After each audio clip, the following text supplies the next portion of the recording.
네, 반갑습니다, 여러분. 오늘은 제조기술의 마지막 시간, 산업혁명 이후의 제조기술에 대해 배워보도록 하겠습니다. 그럼 오늘 수업도 열심히 들어주시길 바랄게요. 꼭 열심히 수업을 들으셔야 돼요. 왜냐면 조금 있으면 등교를 하게 되고요. 등교를 하게 되면 중간고사가 아니죠. 기말고사가 남아 있습니다. 지금 여태까지 온라인 학습했던 내용은 모두 기말고사 시험 문제로 출제되니 꼭 열심히 학습해 주세요. 그럼 본격적으로 수업 진행해 보도록 하겠습니다. 자, 저번 시간에는 산업혁명 이전의 제조기술에 대해서 배웠었어요. 기억 다 나시나요? 그쵸. 화요일 날 배운 거니까 다 기억이 나실 거예요. 여기에 등장했던 용어 뭐가 있었죠? 그렇죠. 공장제, 무슨 공업? 수공업. 그렇죠. 대표적인 게 다 수공업이었죠. 그러면 이제 산업혁명이 일어나고 나서 산업혁명은 몇 세기에 일어났다고 저번 시간에 설명했죠? 그렇죠. 바로 18세기에 뭐가 등장하면서 그렇죠. 제임스 와트의 증기기관이 등장을 하면서 1차 산업혁명이 일어나게 됩니다. 그러면서 1차부터 약 4차까지 지금 현재 존재하는 4차 산업혁명까지 일어나게 되었는데요.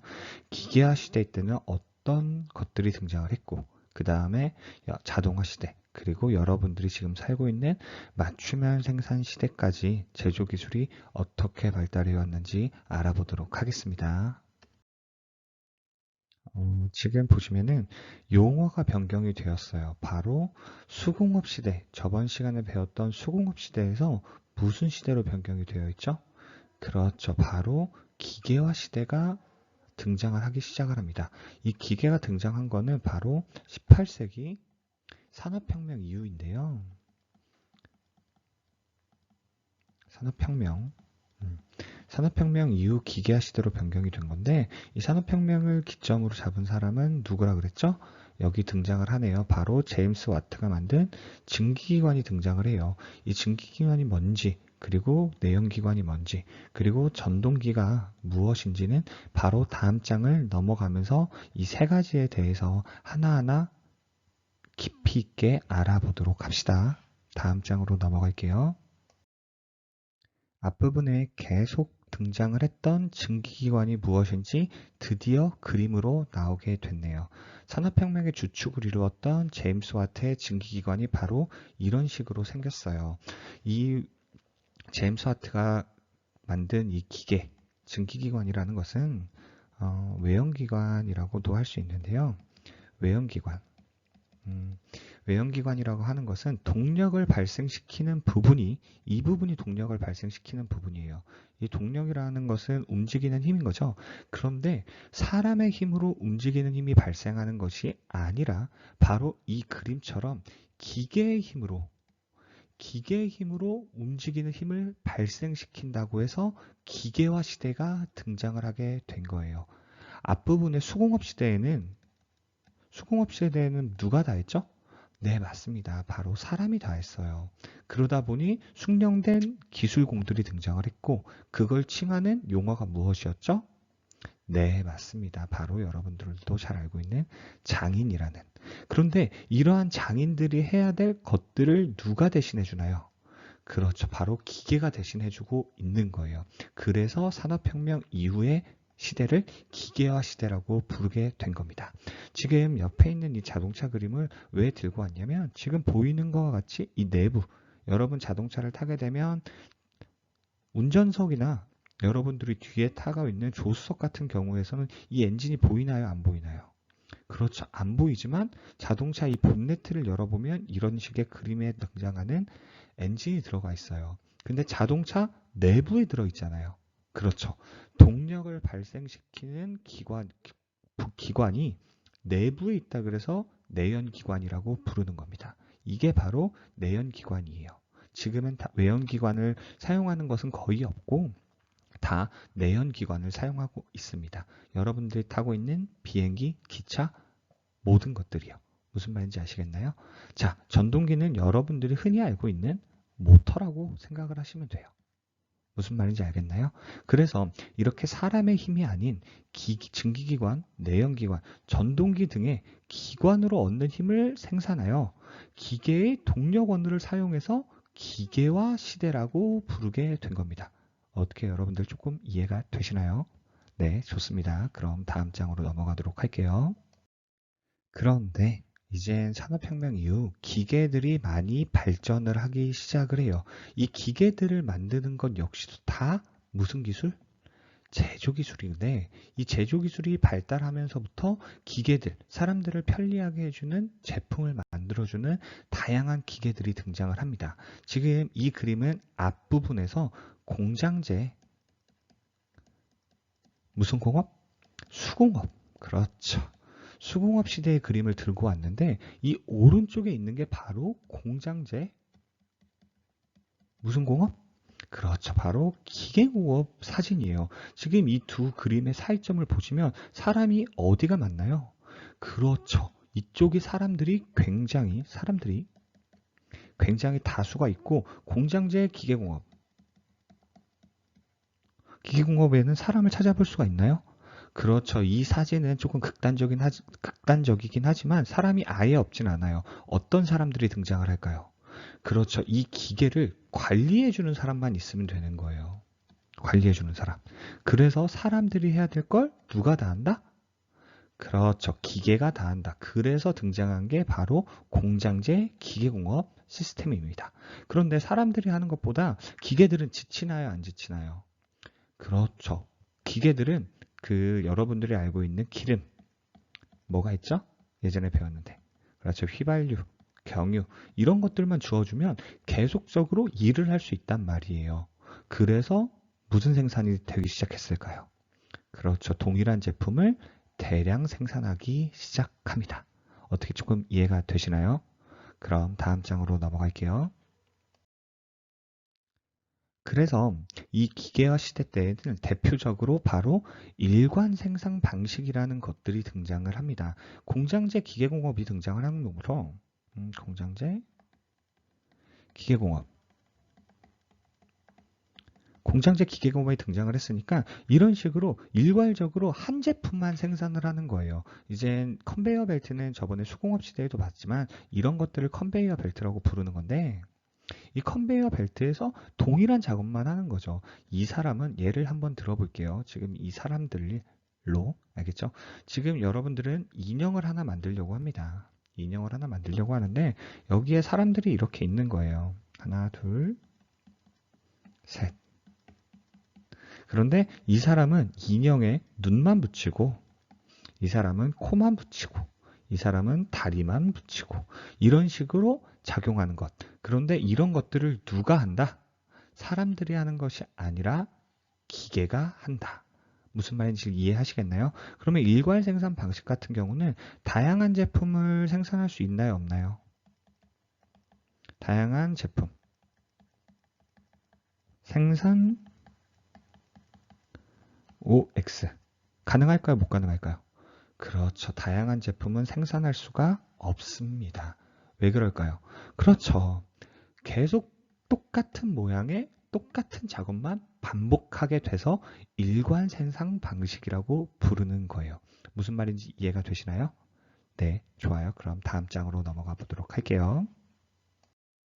이젠 기계화 시대가 거의 끝이 났어요. 그런데 이렇게 지금 수공업 시대, 기계화 시대로 넘어오면서 사람들은 무수한 뭐가 생길까요? 그렇죠. 욕구가 생깁니다. 여러분들, 저 예전에 한번 배웠는데 기술이 발달하는 이유가 무엇이라 그랬죠? 그렇죠. 인간의 필요와 욕구를 충족시켜주기에 기술은 발달을 해요. 무조건 똑같은, 똑같은 물품만 사는 거 좋아하시나요? 여러분들 교복 입고 다니는 것도 다 특성 없이 똑같다고 싫어하잖아요. 근데 모든 사람들도 다 동일하게 생각을 합니다. 그래서 이러한 인간의 필요와 욕구를 충족시켜주기 위해 제조기술 역시도 계속적으로 발전을 해요. 그래서 등장한 게 바로 자동화 시대입니다. 그런데 이 자동화 시대를 주축을 이뤘던 건 바로 여러분들이 지금껏 매일같이 사용하고 있는 바로 이 컴퓨터의 등장이었겠죠. 애니악의 컴퓨터, 애니악이라는 뭐 컴퓨터의 등장으로 인해 이젠 컴퓨터에 조금만 입력을 해놓으면 자동으로 만들기 시작을 한 거예요. 그래서 등장한 게 바로 공장 자동화입니다. 산업용 로봇과 기계를 뭘로 결합시켜? 그렇죠. 컴퓨터로 결합시키고 제어함으로써 생성 과정이 자동적으로. 그러면 어떤 사람들만 필요할까요? 그렇죠. 이 컴퓨터를 관리하고 이러한 로봇들이 고장났을 때 고치는 사람들만 필요한 거예요. 그러니까 이젠 단순 노동자들은 거의 필요가 없고, 노동자들은 거의 필요가 없고 전문적인 지식을 갖고 있는 전문가들만 필요하게 된 거죠. 무슨 말인지 이해가 되시나요? 그러면서 그리고 여러분들이 앞부분에도 설명을 했지만 똑같은 거 입고 싶어요? 안 입고 싶어요? 그렇죠. 안 입고 싶어 하죠. 그래서 일괄 생산 방식이 아닌 유연 생산 방식이 등장을 해요. 그러니까 앞부분에 갔을 때 아까 컨베이어 벨트 이런 벨트가 있었잖아요.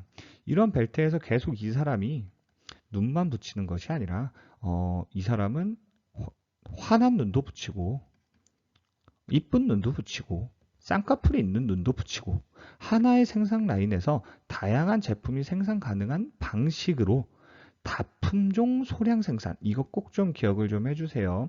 다품종 소량 생산 방식이 등장을 하게 됩니다. 무슨 말인지 아시겠나요? 다양한 품종을 소량 생산해서 자신만의 소유 욕구를 충족시켜주는 제품들이 인기를 끌게 되는 거죠. 이거 꼭 좀 이 밑에 있는 거 다품종 소량 생산, 동일한 생산 시설을 이용해서 많은 종류의 제품을 어떻게? 소량씩 생산하는 방식이 등장을 하는데 그걸 바로 자동화 시대라고 부릅니다. 기계화 시대에는 무슨 생산 방식이 등장했죠? 그렇죠. 일괄 생산 방식. 이거는 소품종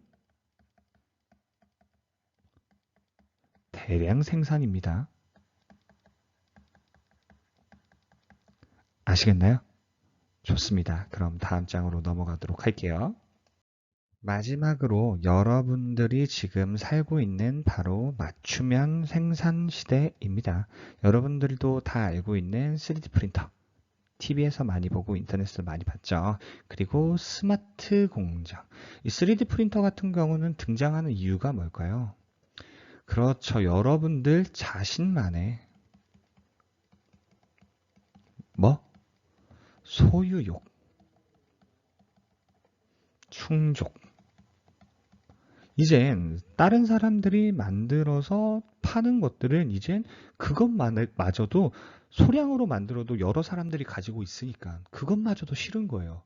그래서 사람들은 완전 내 것, 나만 만들 수 있는 거, 나만 소유할 수 있는 것들을 갖고 싶기 위해서 발전하고 제작한 게 바로 이 3D 프린터의 기원입니다.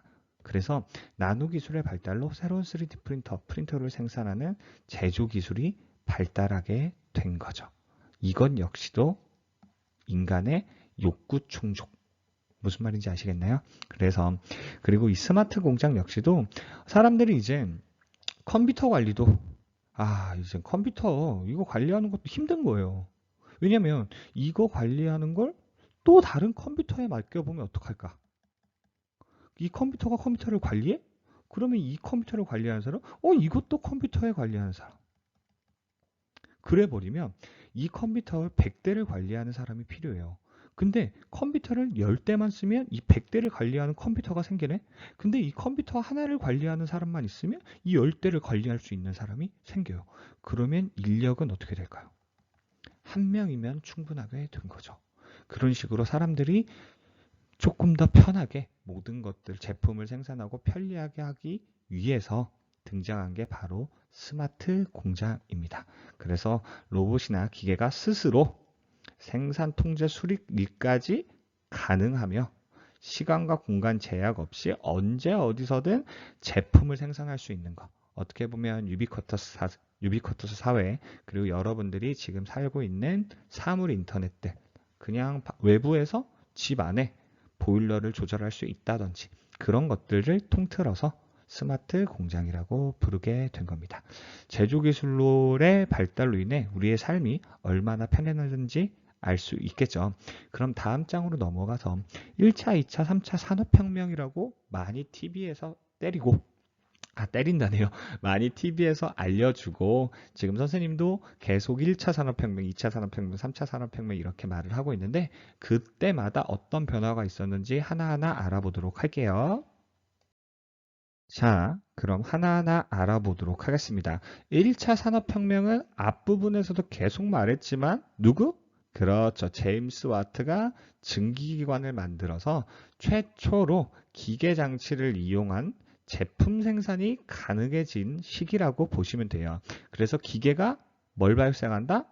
그렇죠. 사람의 힘으로 하는 것이 아니라 기계로 동력을 발생시켜서 제임스 와트의 증기기관이라는 것이 이 증기기관은 기차라고 보시면 돼요. 증기기관차라고 보시면 됩니다. 이렇게 동력을 발생하는 이동수단이 발견을 하게 됐어요. 그런데 2차 산업혁명, 이젠 컨베이어 벨트가 등장을 한 거예요. 컨베이어 벨트. 그리고 이젠 공장제 기계공업이 된 거죠. 기계공업.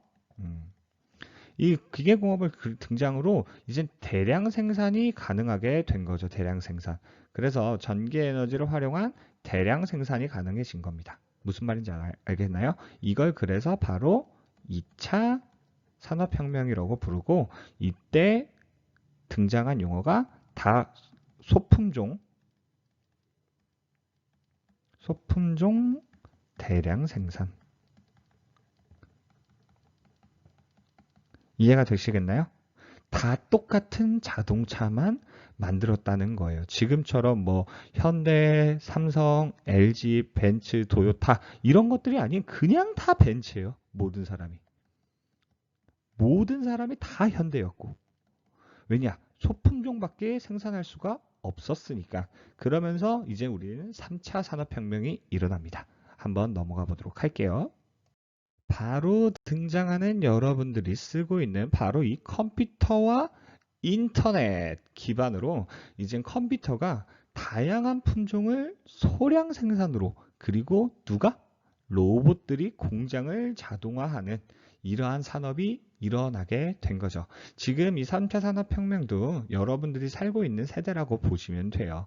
그리고 이제 여러분들이 가장 많이 사용하고 있는 게 이 컴퓨터잖아요. 이 컴퓨터와 인터넷으로 이젠 지식 정보 사회가 열리게 된 거죠. 이것 여러분들이 컴퓨터를 사용할 수 있는 건 바로 이 제조기술의 발달 때문이라는 거 절대 잊으시면 안 됩니다. 그리고 지금 우리가 살고 있는 마지막 4차 산업혁명. 컴퓨터를 고치는 게 이때는 누구였을까요? 그렇죠. 사람이었습니다. 그런데 이 컴퓨터를 고치는 것 역시도 이제 누가 한다? 기계가 한다. 무슨 말인지 아시겠나요? 그러면 사람들이 해야 될 일들은 점점 줄겠지만 그만큼 사람들은 편리함과 쾌적함을 느끼면서 살 수 있겠죠. 그래서 이러한 사물 인터넷과 인공지능을 기반으로 한 사람, 사물, 공간을 한 번에 합치는 4차 산업혁명, 스마트 공장, 유비쿼터스 사회가 지금 여러분들이 미래를 꿈꿔 나아갈 그리고 앞으로의 삶을 알려주고 있는 것이 바로 이 4차 산업혁명이라고 알고 있으면 좋을 것 같습니다. 어떻게 선생님 수업 잘 이해가 됐나요? 아무래도 온라인 수업이다 보니까 여러분들 선생님이 설명이 미흡한 부분이 조금 많아요. 이해 안 되는 부분도 있는데 꼭 동영상을 보고 등교를 했을 때 선생님께 질문을 하고 모르는 것은 물어보고 필요한 부분은 다시 설명을 해달라고 부탁을 해야 됩니다. 무슨 말인지 아시겠죠? 왜냐하면 이 부분은 다 기말고사에 나오기 때문이에요. 아시겠나요, 여러분? 그러면 선생님이 준비한 퀴즈를 풀러 가보도록 하겠습니다. 첫 번째 퀴즈입니다. 선생님과 같이 한번 풀어보도록 할까요? 자, 1번. 미래에는 3D 프린터를 이용한 제품 생산이 일반화되고 사물 인터넷을 기반으로 한 다품종 소량 생산, 오케이, 스마트 공장이 확산될 것이다. 자, 우리 선생님 앞에서 배웠는데 미래에는 미래에 3D 프린터 여러분 지금 쓰고 있지 않나요? 안 쓰고 있나요? 사물 인터넷. 여러분 지금 사물 인터넷 쓰고 있나요? 정답은 뭘까요? 그리고 다품종 소량 생산이라는 말이 등장을 했는데, 이 부분은 정답이 거의 뭐 정답이라고 보는데, 요즘 시대에 잘 생각을 해봐요. 다양한 품종이 있어요. 그리고 이거를 소량 생산합니다. 그런데 다양한 품종을 소량 생산하는 거랑 소량의 품종이에요. 굉장히 적은 품종이죠. 그리고 그것들 또 소량 생산해봐. 그러면 이 희소성은 누가 더 클까요? 근데 사람들은 혼자 가지고 있는 걸 좋아하죠. 그렇죠. 그럼 이 문제의 정답이 벌써 나왔습니다. 미래의 눈만 봐도 알 수 있어요. On지 X인지 과제방에 올려주시길 바랄게요. 그럼 다음 문제로 넘어가도록 하겠습니다. 두 번째 문제입니다. 보기를 보고 제조기술의 발달 과정 순서대로 나열하시오. 오, 좋아요. 같이 한번 풀어보자고요. 스마트 공장. 오, 이 스마트 하는 거 보니까 굉장히 최신 거가 있을 것 같고, 공장제 기계공업, 공장이 있는데 그거를 기계가 해. 오, 좋아. 얘는 한 중간 정도. 좋아. 유연 생산 방식. 유연했으니까, 얘는 이젠 유연하면 다약 품종인가? 다품종? 그죠? 다품종. 오케이? 그러면 공장제 수공업. 이거 손으로 하는 거 같은데, 손으로 하다가 기계로 갔다가, 기계로 갔으니까, 공장제 기계공업은, 이게 소품종이었던 것 같은데, 그죠? 야, 정답을 다 읽어주고 있네요. 꼭 그러니까 수업을 다 들으셔야 됩니다. 이렇게 갔다가 이렇게 가는 것 같기도 한데 맞나요? 자, 정답은 여러분들이 한번 직접 풀어보도록 해볼게요. 근데 지금 선생님이 정답을 그려주고 있어요. 아시겠죠? 오늘도 고생 많으셨습니다. 수업 영상이 조금 길어요. 마지막 강의다 보니까. 오늘도 고생해주신 여러분 감사해요. 그럼 고생하세요. 안녕.